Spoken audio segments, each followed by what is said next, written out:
देखिए, वो पहले ही हार मान चुके हैं। ये तो लोगों को सजबाग दिखा रहे हैं। एक वोट जिहाद आजकल कांग्रेस की फितरत के अंदर आ गया है। वोट जिहाद को लेकर के लोगों की वोट को झूठ बोल करके कलेक्ट करना।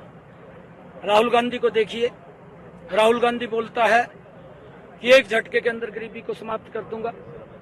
अपनी दादी के कार्यकाल की तरफ नहीं देखा। 1970 के दशक में इंदिरा गांधी ने कहा था, गरीबी हटाओ का नारा दिया था। 35 वर्ष तक वोट लेते रहे। ये वोट जिहाद है। 35 वर्ष तक इस नाम के ऊपर देश के लोगों का वोट लेते रहे कि गरीबी हटेगी। गरीबी नहीं हटी। जब लोगों का विश्वास उठ चुका, अभी 35 साल में गरीबी नहीं हटी, फिर राहुल गांधी के पिता ने एक और बयान दे दिया। वो कहने लगा कि मैं तो 1 रुपया भेजता हूं और रोहतक में जाकर के 15 पैसे लगता है। 85 पैसे भ्रष्टाचार की भेंट चढ़ जाते थे। गरीब व्यक्ति के अरमान दबते थे। गरीब व्यक्ति को जो सुविधाएं मिलनी थी वो नहीं मिल पाती थी। देश के अंदर जो विकास होना था विकास नहीं होता था।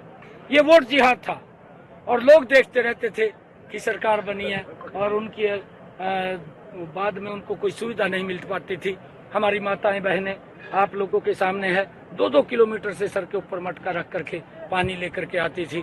परंतु आज नरेंद्र मोदी जी के समय के अंदर हर घर के अंदर नल और स्वच्छ जल पहुंचाने की व्यवस्था ये सरकार ने पहली बार इन 10 वर्षों के अंदर की है।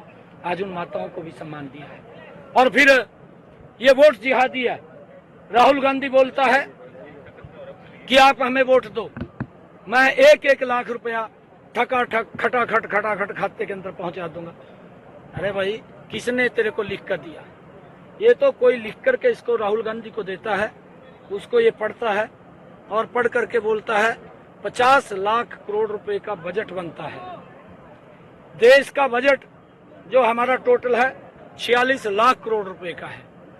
गरीबों को अगर ये लाख रुपए देगा तो 50 लाख करोड़ रुपए बनता है। कहां से देगा? किसने इसको लिख करके दे दिया? ये वोट जिहाद है। लोगों के अंदर भ्रम की स्थिति पैदा करो, झूठ बोलो, वोट लो, उनका शोषण करो, अपने आप भ्रष्टाचार में लिप्त हो जाओ। ये सोच ये कांग्रेस पार्टी की रही है। कांग्रेस पार्टी ने कितने घोटाले देश के अंदर किए हैं। आज जो इंडी गठबंधन के लोग इकट्ठे हुए हैं वो इसलिए इकट्ठे नहीं हुए कि हमने देश का भला करना है। वो इसलिए भी इकट्ठे नहीं हुए कि हमने प्रदेश का भला करना है। वो इसलिए इकट्ठे हुए हैं कि हमने भ्रष्टाचारियों को बचाना है। मोदी जी बोलते हैं कि हमने देश को बचाना है, देश का विकास करना है। इंडी गठबंधन के लोग बोलते हैं कि हमने भ्रष्टाचारियों को बचाना है, परिवार को बचाना है।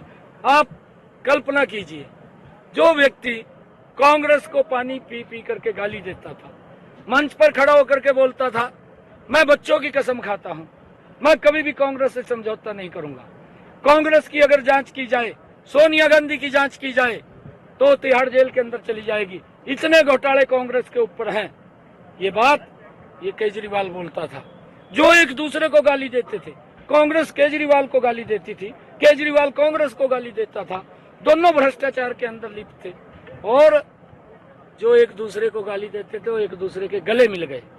गले क्यों मिले? कि देश के अंदर वो भ्रष्टाचारियों को बचाएं और देश से कोई मतलब नहीं है, देश के लोगों से कोई मतलब नहीं है। और मोदी जी की सोच है कि हमने देश का विकास करना है, देश को बचाना है, देश के भ्रष्टाचार के ऊपर रोक लगानी है। ये लोग देश को लूटने का काम करने के लिए वोट मांगते हैं, देश के अंदर भ्रष्टाचारियों को बचाने के लिए वोट मांगते हैं, परिवार को बचाने के लिए वोट मांगते हैं।